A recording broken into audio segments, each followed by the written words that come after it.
अस्सलामुअलैकुम दोस्तों हुकूमत पाकिस्तान ने कम आमदनी वाले अफराद के लिए लो कॉस्ट हाउसिंग स्कीम का ऐलान किया। नया पाकिस्तान हाउसिंग स्कीम के नाम से।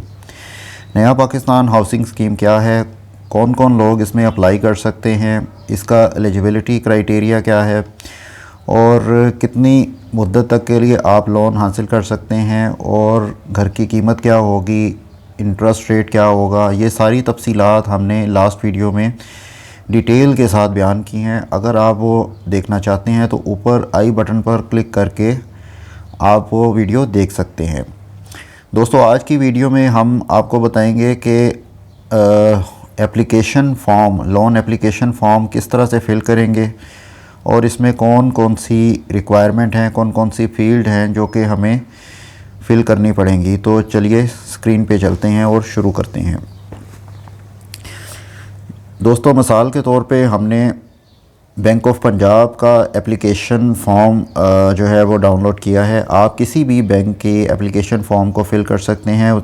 तकरीबन तमाम बैंक्स के एप्लीकेशन फ़ॉर्म में तमाम फ़ील्ड्स जो हैं वो एक दूसरे से मिलती जुलती हैं, तमाम रिक्वायरमेंट्स एक जैसी ही हैं। 19-20 का फ़र्क हो सकता है, कोई फ़ील्ड ज़्यादा या कम हो सकती है। तो अगर आप कोई क्वेश्चन वगैरह आपका कोई हो तो आप नीचे कमेंट सेक्शन में पूछ सकते हैं। तो सबसे पहले बैंक आपसे पूछता है फॉर्म के ऊपर कि आपका पर्पज़ ऑफ फैसिलिटी क्या है, मतलब आप ये लोन क्यों लेना चाह रहे हैं।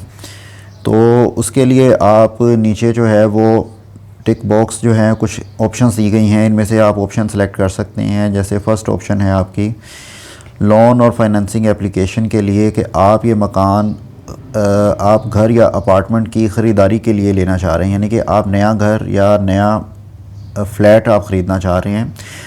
फॉर्म के ऊपर लिखा हुआ है कि इसकी मुद्दत 1 साल से कम हो, मतलब कि 1 साल से पुरानी प्रॉपर्टी ना हो। लेकिन ये कंडीशन जो है वो तब्दील कर दी गई है। अब ये 2023 तक, मार्च 2023 तक ये कंडीशन जो है वो ख़त्म कर दी गई है। आप 1 साल से पुराना घर या फ्लैट भी आप ख़रीद सकते हैं। तो अगर आप नया घर या फ्लैट ख़रीदना चाह रहे हैं तो आप इस ऑप्शन को सेलेक्ट करेंगे।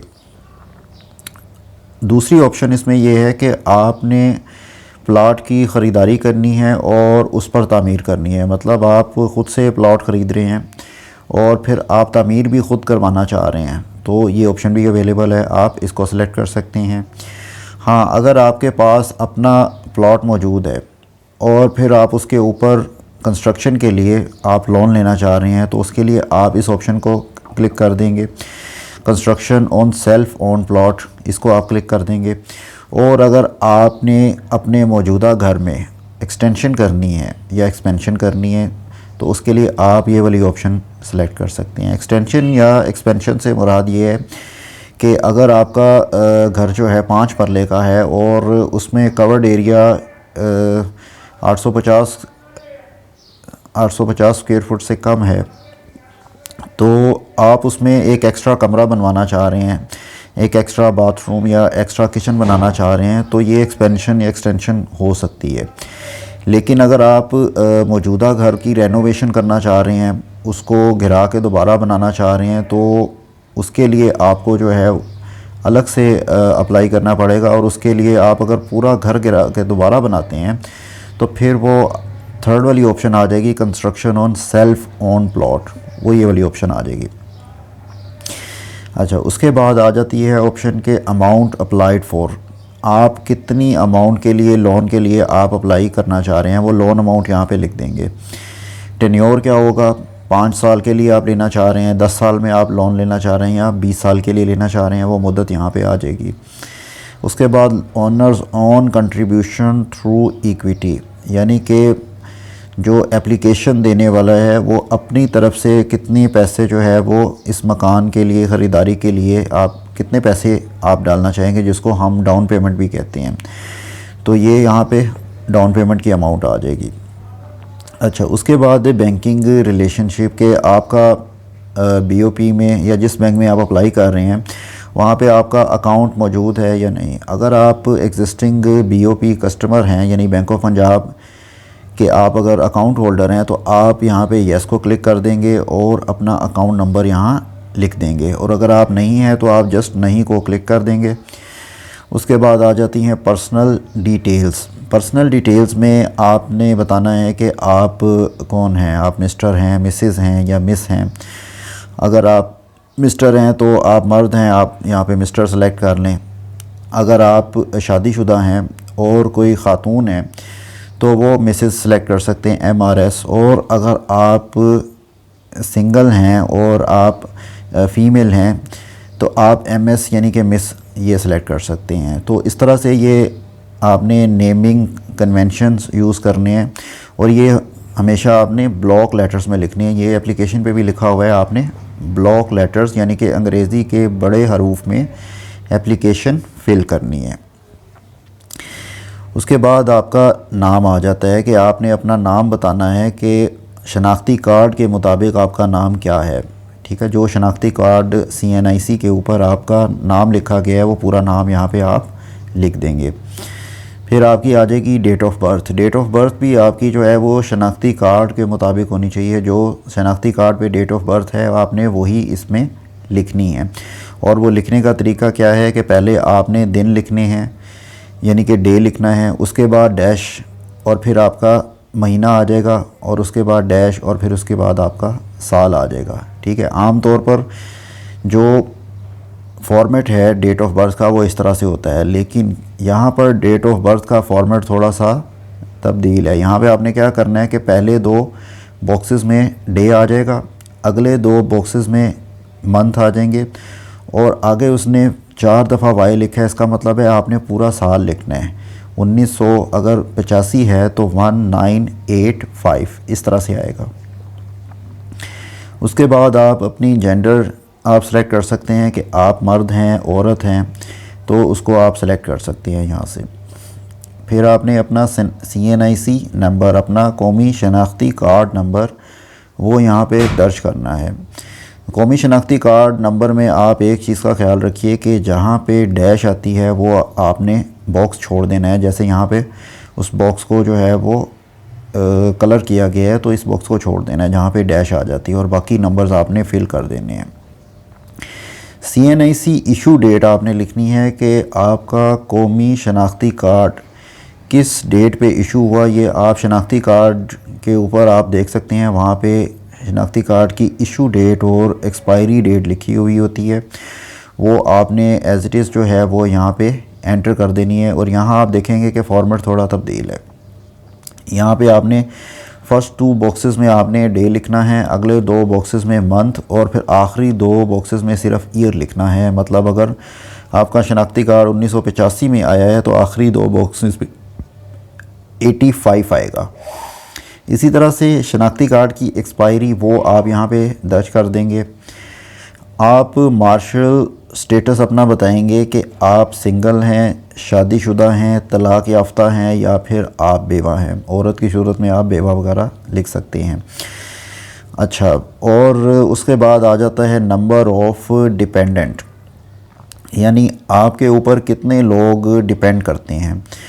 नंबर ऑफ़ डिपेंडेंट में आपने अपनी करंट फैमिली का बताना है। मतलब आप अगर अपने बीवी बच्चों के साथ रह रहे हैं तो आपकी बीवी आपके ऊपर डिपेंडेंट है। फ़र्ज़ किया एक फैमिली के 3 बच्चे हैं, एक बीवी है और एक वो ख़ुद एप्लीकेंट है, तो उस एप्लीकेंट का टोटल जो डिपेंडेंट है वो 4 हो जाएंगे, 3 बच्चे और एक उसकी बीवी। उसके माँ बाप जो है वो उसके डिपेंडेंट में नहीं आएंगे। ठीक है, एज़ पर फैमिली लॉ, यानी कि पाकिस्तान में फैमिली लॉ जो है वो ये कहता है कि जो आपके वालिदैन हैं वो एक अलग फैमिली हैं, वो उसमें शामिल नहीं होंगे। आपके डिपेंडेंट आपकी बीवी और आपके बच्चे हैं। उसके बाद आपका रेजिडेंशियल स्टेटस आ जाएगा। रेजिडेंशियल स्टेटस मतलब आप पाकिस्तान में रिहाइश पज़ीर हैं या आप ओवरसीज़ पाकिस्तानी हैं।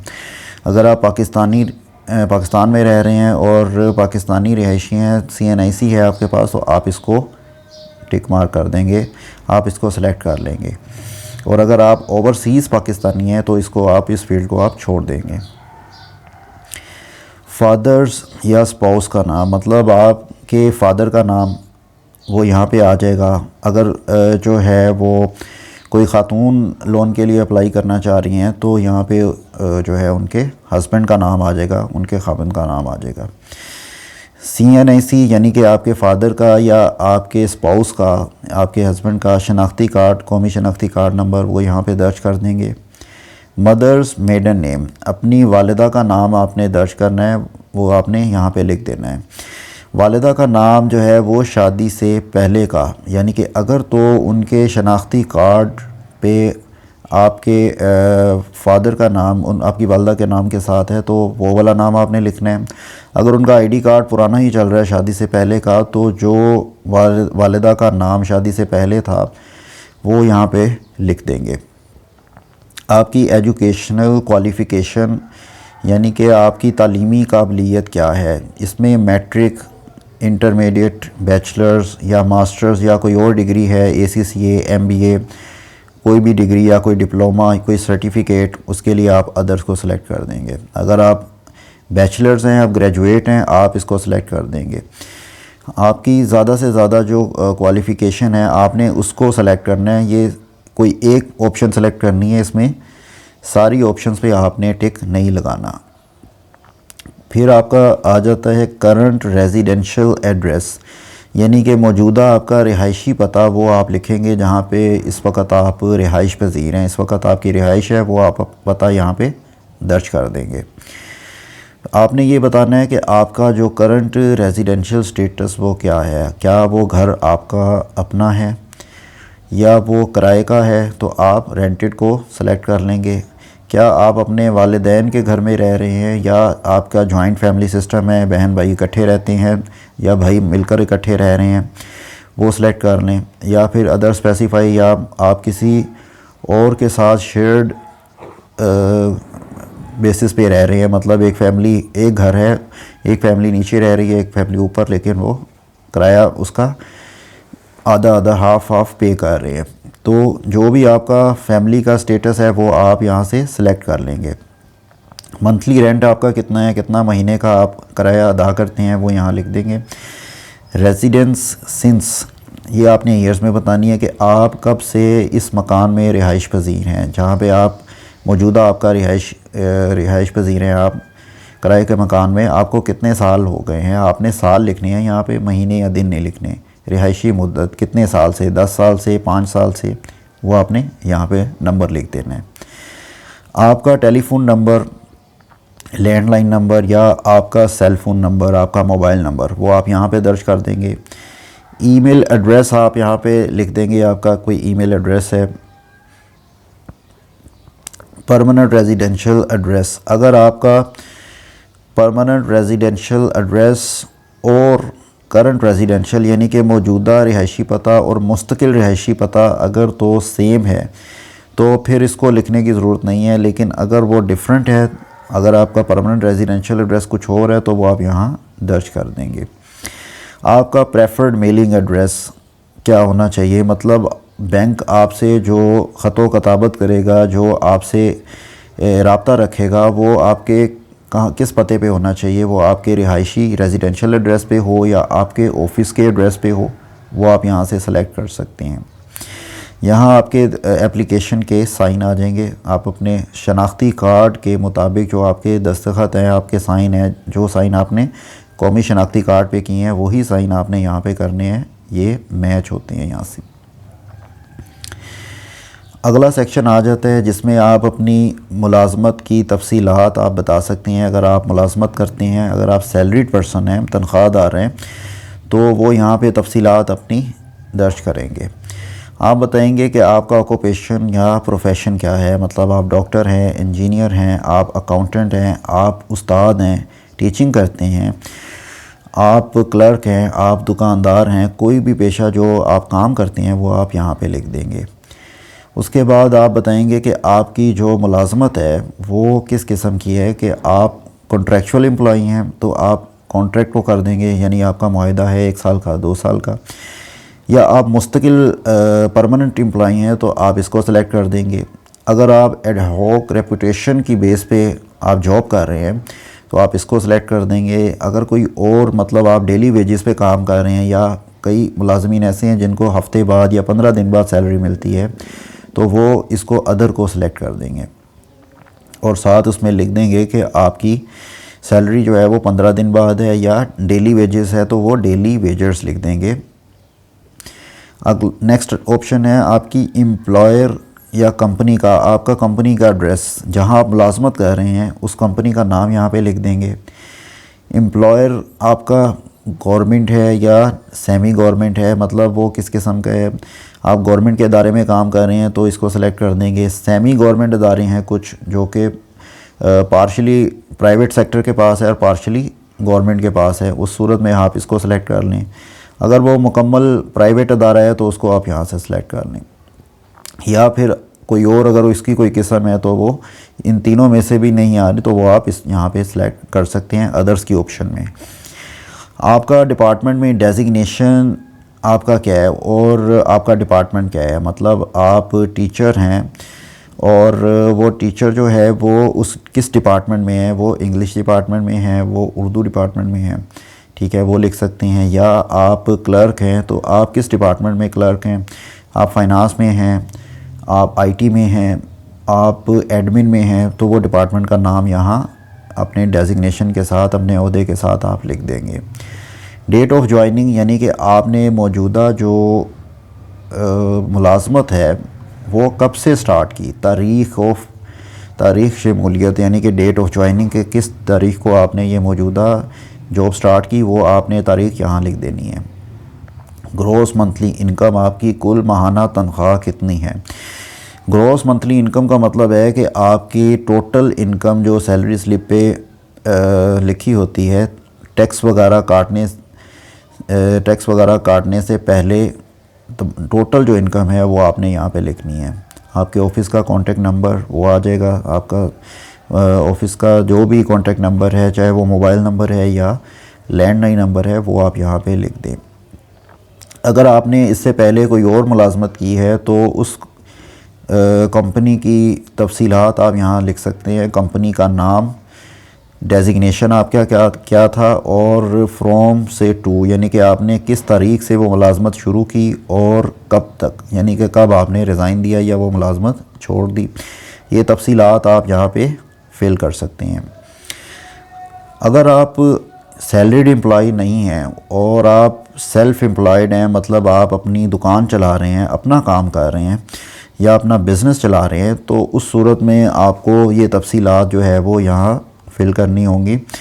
आपको बताना होगा कि आपका कारोबार या पेशा, ऑक्यूपेशन क्या है, आपका बिज़नेस की टाइप क्या है या प्रोफेशन या इंडस्ट्री वो क्या है, मतलब आपका कारोबार किस तरह का है। आपकी जूतों की शॉप है, आपकी कपड़ों की शॉप है, या इंडस्ट्री आप बता सकते हैं कि वो इंडस्ट्री किस किस्म की है। क्या आप एज ए कंसल्टेंट काम कर रहे हैं तो किस इंडस्ट्री में है, फाइनेंस से रिलेटेड है। तो कारोबार की किस्म यहाँ पे आप लिख सकते हैं, टाइप ऑफ बिज़नेस। कंपनी या बिज़नेस का नाम, आपकी कंपनी का नाम क्या है। लेट्स से कि आपकी शॉप है, कपड़े की शॉप है, आसिफ क्लॉथ हाउस, ठीक है, इस तरह से दुकान का नाम, मिसाल के तौर पे मिसाल दे रहा हूँ मैं, आपकी जो भी दुकान का नाम है वो आप यहाँ पे लिख दें, कारोबार या बिज़नेस का नाम, उसका आप पता लिख दें, एड्रेस लिख दें। शेयर इन बिज़नेस यानी कि कारोबार में आपका हिस्सा कितना है। अगर तो आप 100% आप अकेले दुकानदार या अकेले बिज़नेस ओनर हैं, 100% आपकी आ जाएगी ओनरशिप। अगर आप 2-3 पार्टनर हिस्सेदार हैं तो आप उसी हिसाब से अपना शेयर यहाँ पे लिख सकते हैं। अगर 2 लोग हैं तो 50-50% आ जाएगा। अगर 3 लोग हैं तो 33% अकॉर्डिंगली जितने शेयर होल्डर होंगे उतनी परसेंटेज आप यहाँ पे लिख देंगे। इस्टेब्लिशमेंट डेट यानी कि आपने वो दुकान कारोबार आपने कब शुरू किया, वो आपने डेट यहाँ लिख देनी है। बिज़नेस एनटीएन नंबर यानी कि आपका बिज़नेस का नेशनल टैक्स नंबर जो है एनटीएन नंबर, वो आपने यहाँ दर्ज कर देना है। ड्यूरेशन ऑफ बिज़नेस कि आपके कारोबार को कितना अरसा हो चुका है, यहाँ आपने साल बताने हैं कि कितने ईयर्स हो चुके हैं, 5 साल हो गए हैं, 10 साल हो गए हैं, या 15 साल से आप ये कारोबार कर रहे हैं, वो यहाँ आप लिख देंगे। आपकी जो है टाइप ऑफ एंटिटी यानी कि आप जो बिज़नेस कर रहे हैं वो बिज़नेस किस कैटेगरी में आता है। क्या वो पार्टनरशिप है यानी 2 से ज़्यादा लोग मिलके कर रहे हैं तो शराकत दारी या पार्टनरशिप को सेलेक्ट कर लेंगे। अगर आप प्रोप्राइटरशिप है यानी कि आप सिंगल ओनर हैं, आप डॉक्टर हैं या आप इंजीनियर हैं, एक सिंगल ओनर हैं, तो आप इसको सेलेक्ट कर देंगे। या इसके अलावा अगर आपकी कोई कंपनी है जिसमें 4-5 लोग या इससे ज़्यादा लोग काम करते हैं, तो इसमें आप अदर्स में सेलेक्ट कर लेंगे। ऑफ़िस का आपने बताना है कि जो ऑफ़िस या आपका कारोबारी दफ्तर या दुकान है वो आपकी ज़ाती है या किराए की है, वो आपने यहाँ इसको सेलेक्ट कर लेना है। ये सारी तफसीलात देने के बाद आपने अपनी माहाना आमदनी और अखराजात के बारे में भी बैंक को बताना है। वो आप यहाँ पे मंथली इनकम और एक्सपेंडिचर इस सेक्शन में आप लिख सकते हैं। मंथली इनकम में आपकी कुल आमदनी कितनी है ये आपने बतानी है कि महीने में आपको कितनी जो है वो आमदनी होती है, या कितना आपको, अगर आप सैलरीड पर्सन है तो आपकी कितनी ग्रॉस इनकम है वो आपकी सैलरी स्लिप पे मेंशन होगी। आपका टैक्स कितना कटता है, एम्प्लॉयर की जानिब से आपका कितना कर्ज़े के ऊपर टैक्स, यानी कि अगर आपने कोई लोन लिया है अपने कंपनी से तो कितना आपका मंथली इंस्टॉलमेंट कट रही है वो आपने यहाँ दर्ज करनी है। कोई और अगर डिडक्शन प्रोविडेंट फ़ंड वगैरह या इस तरह की कोई डिडक्शन है वो आपने यहाँ दर्ज कर देनी है। कुल माहाना आमदनी यानी कि टोटल नेट इनकम, ये तमाम अखराजात करने के बाद, कुल आमदनी में से ये तमाम अखराजात निकालने के बाद, टैक्सेस वगैरह निकालने के बाद आपकी नेट इनकम जो टेक होम इनकम है, सैलरी है, वो कितनी है वो आपने यहाँ दर्ज कर देनी है। ये तमाम तफसीलात अगर आप सैलरीड पर्सन हैं तो आपकी सैलरी स्लिप में लिखे होते हैं। आप ये तमाम तफसीलात वहाँ से देखकर भी फिल कर सकते हैं, या आपने मंथली बताने हैं। आपके मंथली अखराजात क्या होंगे ये आपने बताना है कि आपका रेंट, या अगर आप किराए पे रह रहे हैं तो वो रेंट कितना है। अगर आप किराए पे नहीं रह रहे तो यहाँ इस लिखने की ज़रूरत नहीं है। यूटिलिटी बिल, आपके कुल यूटिलिटी बिल्स कितने हैं। यूटिलिटी बिल्स में आपके बिजली, पानी, गैस, इंटरनेट, टेलीफोन, ये तमाम बिल्स आपके यूटिलिटी बिल में आ जाएंगे। वो कंबाइन करके ऐड करके यहाँ पे लिखेंगे महीने के कितने हैं। एजुकेशन के कितने एक्सपेंसेस हैं, यानी कि आपके बच्चे स्कूल जा रहे हैं तो उनकी फ़ीसें, उनकी किताबों का ख़र्चा, यूनिफॉर्म, महीने का कितना ख़र्चा हो जाता है ये आपने यहाँ पे लिखना है। ट्रांसपोर्ट, आप आने जाने के लिए कोई साइकिल, मोटरसाइकिल या गाड़ी इस्तेमाल कर रहे हैं तो उसका महीने का कितना ख़र्चा हो जाता है, या आप पब्लिक ट्रांसपोर्ट यूज़ कर रहे हैं आपका कितना ख़र्चा हो जाता है महीने का ट्रांसपोर्ट का, वो आपने यहाँ दर्ज करना है। आपके किचन के टोटल कितने अखराजात हैं महीने के ही आपने बताने हैं कि आप जो है महीने में कितने अखराजात करते हैं। आप सब्ज़ी लेके आते हैं या आप आटा, चीनी, ये तमाम चीज़ें जो कि किचन में इस्तेमाल होती हैं, वो आपके टोटल कितना ख़र्चा महीने का हो जाता है वो आपने यहाँ लिख देने हैं।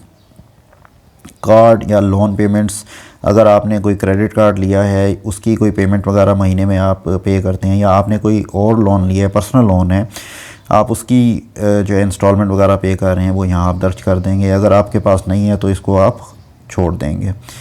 इसके अलावा कोई और आपके अखराजात हैं वो भी आप यहाँ पे लिख सकते हैं, और इन सब को टोटल करके जो टोटल मंथली एक्सपेंसेस है वो आप यहाँ दर्ज कर देंगे। ये सेक्शन बहुत इम्पोर्टेंट है मंथली इनकम और एक्सपेंडिचर का, क्योंकि इसी की बेसिस के ऊपर बैंक डिसाइड करेगा कि आपको लोन अमाउंट कितनी देनी है और आप कितनी लोन अमाउंट जो है वो कितनी इंस्टॉलमेंट जो है वो आप हर महीने अदा करने के काबिल हैं। ये वो इस सेक्शन से अंदाज़ा लगाएंगे। ये आपने बिल्कुल सही और समझदारी के साथ आपने ध्यान से ये सेक्शन फिल करना है। उसके अलावा अगर आपके कोई बैंकिंग लायबिलिटीज़, यानी कि अगर आपने किसी बैंक से कर्ज़ा लिया है, किसी दूसरे बैंक से या इसी बैंक से बीओपी से, तो वो भी आप बता सकते हैं यहाँ पे कि वो बैंक का नाम क्या है, कौन सी ब्रांच से आपने लिया, कितनी रकम आपने ली, पर्सनल लोन लिया या आपने जो है वो कार लोन लिया, वो आप यहाँ लिख देंगे। आपकी कितनी अमाउंट आउटस्टैंडिंग है, यानी कि आज के दिन तक आपने कितना कर्ज़ा देना है, जो बाकी कर्ज़ा रह गया है वो आपने यहाँ लिख देना है। अगर आपने कोई कर्ज़ा नहीं लिया, आपने कोई बैंकिंग लायबिलिटीज़ किसी किस्म का कोई banking loan, credit card, car loan नहीं लिया, तो आप इसको खाली छोड़ दें। फिर आपके पर्सनल एसेट्स आ जाते हैं कि आपके नाम पे ज़ाती आपके कितने असासे हैं। अगर आप एसेट्स के बारे में नहीं आपको पता तो आप एसेट्स क्या होती हैं और उसकी क्या टाइप्स होती हैं, ये हमने इसके लिए एक अलग वीडियो बनाई है।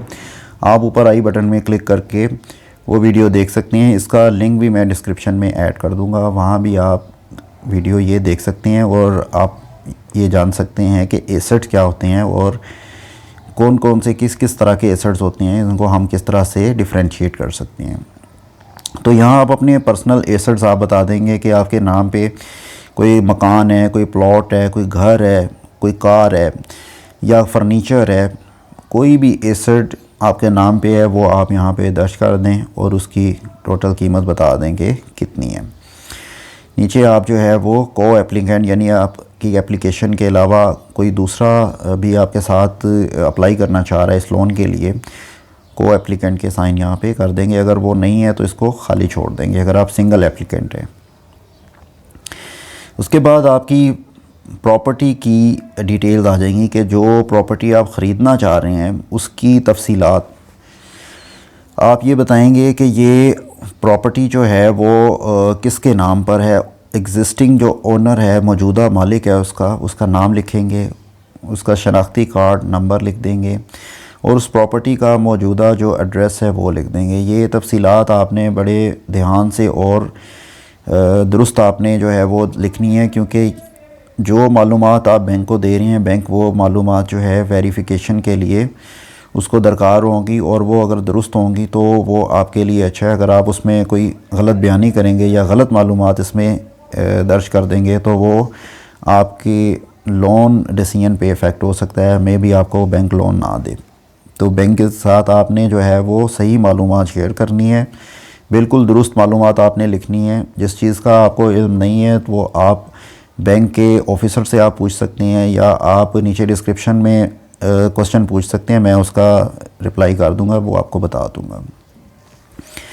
इसके अलावा आपने बताना है कि आपने प्रॉपर्टी की टाइप क्या है, किस किस्म की प्रॉपर्टी है। क्या आप प्लॉट ख़रीदना चाह रहे हैं और फिर उस पर घर बनाना चाह रहे हैं तो आप ओपन प्लॉट को सिलेक्ट कर लेंगे। आपने घर ख़रीदना है तो आप हाउस को कर देंगे, और अगर आपने फ्लैट ख़रीदना है या अपार्टमेंट ख़रीदना है तो आप अपार्टमेंट को सेलेक्ट कर लेंगे। घर की सूरत में या प्लॉट की सूरत में उसका कवर्ड एरिया कितना है ये आपने स्क्वायर फुट में बताना है। टोटल प्लॉट का कितना एरिया है वो आपने बताना है स्क्वायर फुट में कि वो कितना है। उसके बाद अंडरटेकिंग आ जाती है कि आपने अंडरटेकिंग देनी है कि मैं ये एप्लीकेशन जो है वो फ़िल कर रहा हूँ, इसके ऊपर जो जो मालूमात आपने दी हैं वो बिल्कुल दुरुस्त हैं, उसमें किसी किस्म की आपने गलत बयानी नहीं की। ठीक है, ये आप हल्फनामा जो है ना अंडरटेकिंग आप दे रहे हैं। मैं यहाँ पढ़ भी देता हूँ ताकि जो इसमें मुश्किलात हैं वो उसको हम डिस्कस कर लें। तो इकरारनामा क्या है, मैं यहाँ हलफन तस्दीक करता हूँ कि मैं पाकिस्तानी शहरी हूँ, मतलब मैं पाकिस्तान का रिहायशी हूँ, मेरे पास जो है वो डुअल नेशनलिटी नहीं है। ये आप बता रहे हैं उनको कि मैं पाकिस्तान का शहरी हूँ, और इकरार करता हूँ कि बैंक फ़ाइनेंसिंग की मुकम्मल और हतमी अदायगी तक अपनी पाकिस्तानी शहरियत बरकरार रखूँगा। इसका मतलब है कि जब तक आपकी जो है वो लोन की टेन्योर आपका चलेगा 15 साल, 20 साल, 10 साल जो आप सेलेक्ट करते हैं, तब जब तक आपका लोन अदा नहीं हो जाता तब तक आप अपनी पाकिस्तानी शहरियत रखेंगे, तब तक आप किसी दूसरे मुल्क की शहरियत नहीं रख सकते। मतलब आप कुछ ममालिक ऐसे हैं जहाँ पे डुअल नेशनलिटी का कंसेप्ट नहीं है, वहाँ अगर आप रिहाइश इख्तियार करते हैं, वहाँ की नेशनलिटी आप लेते हैं तो आपको मौजूदा अपनी नेशनलिटी छोड़नी पड़ती है। तो आप पाकिस्तानी शहरियत नहीं छोड़ सकते जब तक आपकी लोन की मुद्दत जो है वो पूरी ना हो जाए और आपका तमाम कर्ज़ा अदा ना हो जाए। अच्छा, फिर इसमें आप ये अंडरटेकिंग दे रहे हैं, ये इकरार कर रहे हैं कि मैं जानता हूँ कि अपने कवायद व ज़वाबित की रोशनी में अगर बैंक दर्जा बाला प्रॉपर्टी में किसी भी मालियत की फ़ाइनेंसिंग मंजूर करता है तो मैं हलफन इकरार और तस्लीम करता हूँ कि मंदरजा झेल निकात के तहत बैंक के फ़ैसले का पाबंद रहूँगा और फ़ाइनेंसिंग की मुद्दत के दौरान इस मुआहदे से मुनहरिफ नहीं हो सकूँगा। इसका मतलब क्या है कि इसका मतलब ये है कि आपने जो तफसीलात लोन एप्लीकेशन में दर्ज की हैं और बैंक अगर उन मालूमात की बेस पे आपको कर्ज़ा फराहम करता है तो आप ये इस बात का इकरार कर रहे हैं कि मैं बैंक के फ़ैसले की पाबंदी करूँगा और जो मुद्दत और जो मुआहदा मैंने बैंक के साथ किया है इसको मुकम्मल तौर पे मैं अदा करने का पाबंद हूँ। दोस्तों, अंडरटेकिंग में जो आप लिख रहे हैं, साइन करके दे रहे हैं, इसका पढ़ना, इसका समझना बहुत ज़रूरी है, क्योंकि लोग मोस्टली ये चीज़ें नहीं पढ़ते और साइन कर देते हैं और बाद में उनको कानूनी मुश्किलात का सामना करना पड़ता है अगर किसी किस्म का कोई मसला दरपेश हो। तो इट्स बेटर कि आप जब लोन एप्लीकेशन फ़िल कर रहे हैं या कोई भी आप कागज़ी कार्रवाई कर रहे हैं, उस पर साइन कर रहे हैं, तो आप उसके निकात, उसके तमाम तफसीलात अच्छी तरह से पढ़ लें, समझ लें, वो आपके लिए बेहतर है। अच्छा, फिर इसमें आप कह रहे हैं कि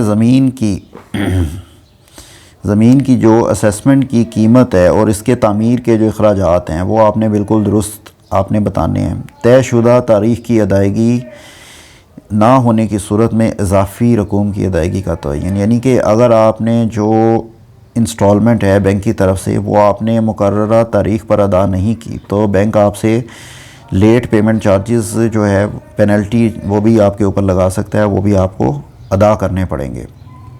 ये भी आप इसमें बता रहे हैं, हल्फनामे में आप बता रहे हैं। फिर आप कहते हैं कि मैं इकरार करता हूँ कि इस दरख्वास्त के कबूल होने की सूरत में हदायत के मुताबिक बैंक में अकाउंट खोलूँगा और यहाँ तस्लीम और इकरार करता हूँ कि बैंक की दी गई तफसीलात के मुताबिक काबिल इत्तलाक सहूलत चार्जेस की अदायगी के लिए तमाम ज़रूरी तारीख़ माह बाद चेक या नाकाबिल तनसीख डायरेक्ट डेबिट एडवाइस या बैंक को स्टैंडिंग इंस्ट्रक्शंस पेश करूँगा।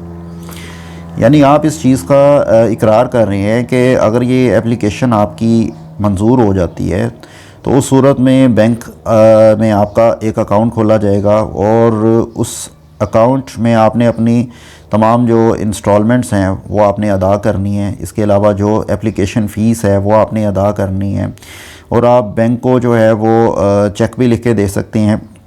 अगर बैंक की ये रिक्वायरमेंट है कि आप 20 साल के लिए जो टोटल जो चेक्स हैं वो आप लिख के दे दें बैंक को और हर महीने बैंक जो है वो आपके अकाउंट से वो डेबिट करता रहेगा, वो उसमें से विड्रॉ करता रहेगा। डायरेक्ट आप डेबिट एडवाइस भी देख सकते हैं, स्टैंडिंग इंस्ट्रक्शंस इसको कहते हैं कि आप हर महीने की 5 तारीख को 10 तारीख जो भी आपकी इंस्टॉलमेंट अमाउंट की आपकी डेट है, अगर आप वो बैंक को इंस्ट्रक्शंस दे देते हैं कि हर महीने मेरे अकाउंट से आप ये किस्त की अदायगी जो है वो आप कर लें, तो बैंक हर महीने उसमें से वो इंस्ट्रक्शंस के तहत वो पैसे ऑटोमेटिकली डिडक्ट कर लेगा या आप तफसीलात बैंक को फराहम कर सकते हैं। मैं यहाँ बैंक को इस दरख्वास्त की प्रोसेसिंग, मेरे अकाउंट और दीगर सहूलियात की निगरानी के लिए किसी भी क्रेडिट ब्यूरो, एजेंट, मालियाती अदारे से अपनी मालियाती और ज़ाती तफसीलात हासिल करने की इजाज़त देता हूँ। यानी कि यहाँ आप बैंक को इस चीज़ की इजाज़त दे रहे हैं कि अगर उसने मेरी ये लोन एप्लीकेशन इसको प्रोसेस करना है और मेरे अकाउंट के बारे में या आपके माली तफसीलात जो हैं वो बैंक किसी भी अदारे से, किसी भी एजेंट से या किसी भी दूसरे अदारे से अगर वो शेयर करते हैं तो आप उसकी इजाज़त दे रहे हैं कि आपकी तफसीलात बैंक जो है वो इस्तेमाल कर सकता है। इसके अलावा मैं बैंक को ये भी इजाज़त देता हूँ कि मुनासिब समझने पर मेरी और मेरे अकाउंट और सहूलियात की तमाम मालूमात किसी भी क्रेडिट ब्यूरो, एजेंट, बैंक या मालियाती इदारे और कंपनीज़ को दिखा सकें। आप बैंक को ये भी आप इख्तियार दे रहे हैं कि बैंक अगर चाहे तो वो आपकी माली और अकाउंट की या इस कर्ज़े की तमाम तफसीलात को वो दूसरी कंपनीज़ के साथ या किसी दूसरे अदारे के साथ भी शेयर कर सकते हैं। ये आपकी प्राइवेसी पॉलिसी है जो आप बैंक को ये इख्तियार दे रहे हैं कि वो बैंक आपकी तफसीलात को दूसरे अदारों के साथ भी शेयर कर सकता है अगर वो ज़रूरत पड़े तो। मैं ये भी जानता हूँ कि ये दरख्वास्त रद्द होने की सूरत में भी तमाम बैरूनी एजेंसी और दीगर अखराजात नाकाबिले वापसी हैं। यानी आप ये कह रहे हैं कि ये एप्लीकेशन अगर एक्सेप्ट नहीं होती तो आपने जो एप्लीकेशन के साथ प्रोसेसिंग फ़ीस आपने, बैंक चार्जेस आपने अदा किए हैं वो बैंक के चार्जेस आपके लिए नाकाबिले वापसी होंगे, वो आपको वापस नहीं मिलेंगे। बैंक मुख्तलिफ बैंकों के मुख्तलिफ प्रोसेसिंग फ़ीस है, कोई 2500, कोई 3000, कोई 8000, कोई 10,000 ले रहा है। ये आप बैंक से जो है वो मालूमात हासिल कर सकते हैं जब आप लोन एप्लीकेशन सबमिट करवाएं। जो वो अखराजात आपको जो है वो वापस नहीं होंगे अगर आपकी एप्लीकेशन रिजेक्ट हो जाती है। फिर आप इकरार कर रहे हैं कि मैं इकरार करता हूँ कि किसी भी बैंक या मालियाती इदारे के कस्टमर, कर्ज़दार या ज़ामिन की हैसियत से मेरे ख़िलाफ़ कोई डिफ़ॉल्ट नहीं है। यानी आप बैंक को कह रहे हैं कि मैंने किसी से कर्ज़ा लिया है किसी दूसरे बैंक से, तो वो कर्ज़ा मैं वक्त पे अदा कर रहा हूँ, मैं कभी डिफ़ॉल्ट नहीं किया। यानी कि आपने कभी वो किस्त जो है वो लेट नहीं अदा की, या आपने किसी किस्म का डिफ़ॉल्टर नहीं है, आपने किसी किस्म के पैसे जो है वो बैंक के या किसी दूसरे इदारे के किसी कस्टमर के नहीं देने।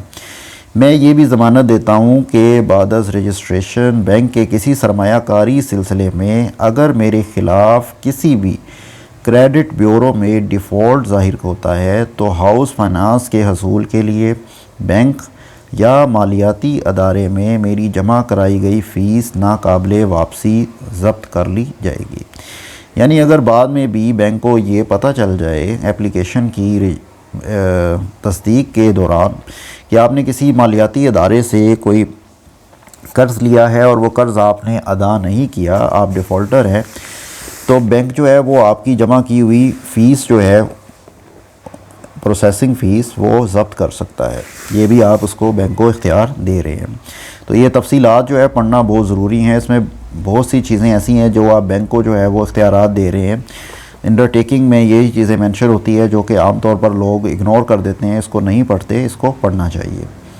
फिर आप ये इकरार कर रहे हैं कि मेरे इल्म के मुताबिक तमाम मालूमात दुरुस्त और जामिया हैं। मैं यहाँ इस बात की इजाज़त देता हूँ कि बैंक या इसके मुकर्रर करदा नुमाइंदे मेरी रिहाइश, दफ्तर या हवाला जात पर रब्ता करके इस दरख्वास्त में दी गई मालूमात की तस्दीक कर सकते हैं।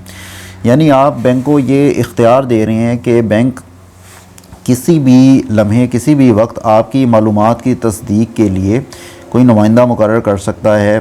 वो आपसे किसी भी वक्त रब्ता करके आपके टेलीफ़ोन नंबर पे, आपके रिहाइश पे इन मालूमात की तस्दीक कर सकता है। आप अपने पते या नंबर की तब्दीली की सूरत में अपने बैंक को भी इत्तला देंगे। अगर आपका एप्लीकेशन के दौरान आप अपना मोबाइल नंबर तब्दील कर रहे हैं या आप अपना पता तब्दील कर रहे हैं, आप मकान किराए पे था, आप किसी दूसरी जगह शिफ्ट हो रहे हैं, तो आप बैंक को जो है वो तहरीरी तौर पे लिख के ये बताएंगे कि आपकी कॉन्टेक्ट नंबर, आपकी जो है वो पते का जो है तब्दीली वो आप उसको रिपोर्ट करेंगे बैंक में। अपने पते या नंबर की तब्दीली की सूरत में आपने बताना है बैंक को कि वो कहाँ पे है। अच्छा, फिर आपने जो है वो अपनी इब्तदाई दरख्वास्त दहिंदा यानी कि जो प्राइमरी एप्लीकेंट है उसकी तफसीलात यहाँ पे दर्ज करनी है। उसका नाम आ जाएगा, दरख्वास्त देने वाले का नाम, उसका शनाख्ती कार्ड नंबर, उसके दस्तखत और जो है वो दस्तखत जो कि आप शनाख्ती कार्ड के मुताबिक करते हैं। आम तौर पर होता ये है कि जो शनाख्ती कार्ड पे आपने साइन किए हैं वो साइन आपने क्योंकि कुछ अरसा या कुछ साल पहले किए होते हैं और मौजूदा साइन आपके उससे कुछ मिलते जुलते 19-20 का फ़र्क पड़ जाता है, इसलिए बैंक जो है वो दोनों चीज़ें इंश्योर करता है कि आपके मौजूदा दस्तखत और वो दस्तखत जो आपने शनाख्ती कार्ड के इजरा के वक्त किए थे वो सेम हो। फिर आपने अंगूठे का निशान लगाना है। अगर आपके साथ कोई दूसरा जो है वो भी एप्लीकेंट है, कोई एक और शख्स आपके साथ इस एप्लीकेशन में शरीक है, तो उसका नाम, उसका कौमी शनाख्ती कार्ड नंबर, उसके दस्तखत और उसके शनाख्ती कार्ड के दस्तखत, ये तमाम तफसीलात आप यहाँ पे मुहैया करेंगे। इसके अलावा जो है इस एप्लीकेशन के साथ आपके 2 रेफरेंस आपके लिए ज़रूर देने हैं। ये रेफरेंस आपके जो है वो करीबी जानने वाले भी हो सकते हैं, आपके दोस्त हो सकते हैं, आपके रिश्तेदार हो सकते हैं। आपने कम से कम 2 रेफरेंस यहाँ पे लिखने हैं। रेफरेंस के अंदर कौन सी तफसीलात होंगी? रेफरी का नाम होगा, उसके फादर नेम, CNIC नंबर, उसका रेजिडेंशियल एड्रेस, उसका फ़ोन नंबर, लैंडलाइन नंबर और मोबाइल नंबर, ये दोनों आप दर्ज कर सकते हैं अगर अवेलेबल हैं। अगर लैंडलाइन नंबर नहीं है, खाली मोबाइल नंबर है, वो भी आप लिख सकते हैं। तो ये तमाम तफसीलात आप एप्लीकेशन फॉर्म में फ़िल करेंगे। इसके अलावा नीचे जो है वो बैंक के इस्तेमाल के लिए ये सेक्शन दिया गया है, इसको आप खाली छोड़ देंगे।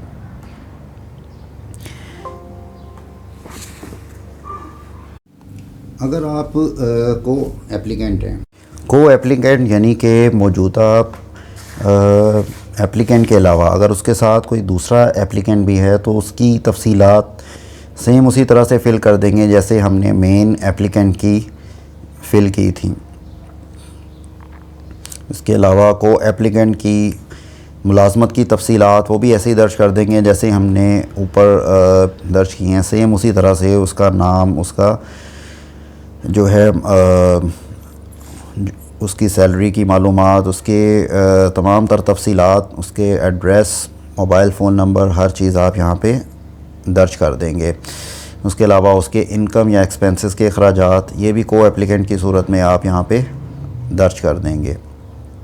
तो ये तमाम तर तफसीलात आपने फ़िल करनी है। इसके साथ जो आपके डॉक्यूमेंट्स हैं, रिक्वायर्ड डॉक्यूमेंट्स, वो आपने साथ अटैच करने हैं और अटैच करने के बाद आपने बैंक की प्रोसेसिंग फ़ीस अदा करनी है और एप्लीकेशन बैंक में जमा करवा देनी है। इस एप्लीकेशन के जमा करवाने के बाद बैंक उस एप्लीकेशन की तस्दीक करेगा, उन मालूमात की तस्दीक करेगा जिसके लिए वो आपको फ़ोन कर सकता है, आपके जो रेफरी हैं उनको फ़ोन करके तफसीलात मालूम कर सकता है।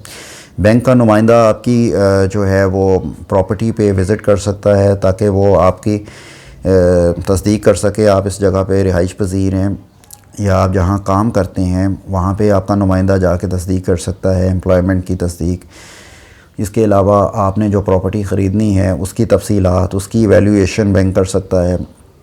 तो इस सब के लिए जो अखराजात हैं वो आपकी प्रोसेसिंग फ़ीस में से बैंक जो है वो प्रोसेसिंग फ़ीस में से काट लेता है, इसलिए ये तमाम अखराजात जो है वो कस्टमर पे करता है।